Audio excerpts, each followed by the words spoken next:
Hi, this is Doug Huggins with Trusted Legal Guide. And in this article, we're going to take a look at common kinds of personal injury cases and what you can expect. Personal injury law, also known as tort law, allows an injured plaintiff to get compensation when someone else's negligence or intentional act causes the plaintiff harm. There are a variety of different situations that can give rise to a personal injury case. Although not every situation in which someone is injured is going to lead to liability. In this article, we'll look at some of the most common kinds of personal injury cases. First on our list are car accident cases. Car accidents spur the most personal injury cases in the United States. When an accident happens, usually it's because someone isn't following the rules of the road or driving as carefully as he or she should. A careless driver can usually be held financially responsible for injuries stemming from a car accident.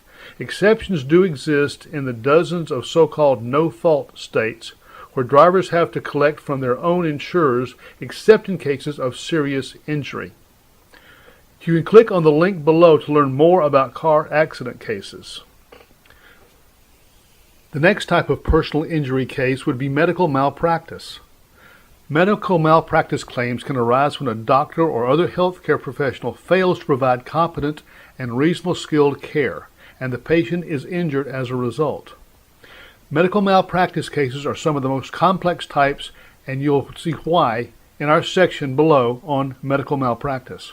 Slip and fall cases are another very common type of personal injury cases in the United States. Property owners, or in some cases those who are renting property, have a legal duty to keep their premises reasonably safe and free of hazards, so that people who are on the property do not become injured. Of course, not all injuries that occur on the property will lead to liability. The exact nature of a landowner's legal duty varies depending on the situation and according to the law in place in the state where the injury occurs. Slip and fall injury claims are usually based on premises liability law. We have whole sections devoted to both of those legal issues, premises liability and slip and fall injury cases, so see below, please. The next type of personal injury case is defamation, which can be libel or slander. Defamation of character in the form of libel or slander refers to the fact that a person can suffer an injury to his or her reputation as a result of untrue statements.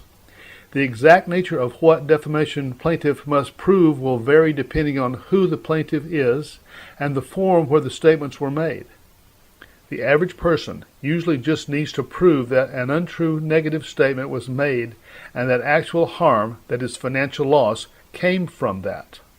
Celebrities or public figures, on the other hand, usually need to prove actual malice. This means they need to prove that the untrue statement was made either intentionally or with reckless disregard to the truth of the statement. You can learn more about libel and slander claims in our section on defamation law below. Another type of personal injury is animal bites, usually dog bites. In most cases, the owners of a dog are financially responsible for bites and other injuries caused by the dog. The exact law on owner responsibilities do vary from state to state, though. In some cases, strict liability rules exist and the dog owner is going to be liable for the dog bite damages even if the dog has never shown an aggressive or propensity to bite in the past. In other states, the one-bite rule exists. This is where the owner only becomes responsible for personal injury damages once there is a reason for those owners to know their dog is aggressive or prone to bite, like a previous history of bites. We've gone state by state as well as general liability issues in our dog bite injury section below. There are other types of animal bites as well that may give rise to personal injury cases. Over the past few years, bed bugs of all things have become a growing problem in many areas. You can learn more about this unique animal bite case in our section below on bed bug bites. The next type of personal injury cases involve assault, battery, and other intentional torts. Unlike most other types of personal injury claims, intentional torts are not based on accidents caused by negligence or carelessness, but rather when one person harms or injures another with intent. These cases almost always involve the added aspect of a criminal case against the perpetrator. For example, when one person physically attacks another, he or she will probably face criminal charges. Additionally, the victim can file a personal injury lawsuit in civil court and demand compensation for their injuries. For more information on any or all of these different types of personal injuries, please see our section below. There's an article for each.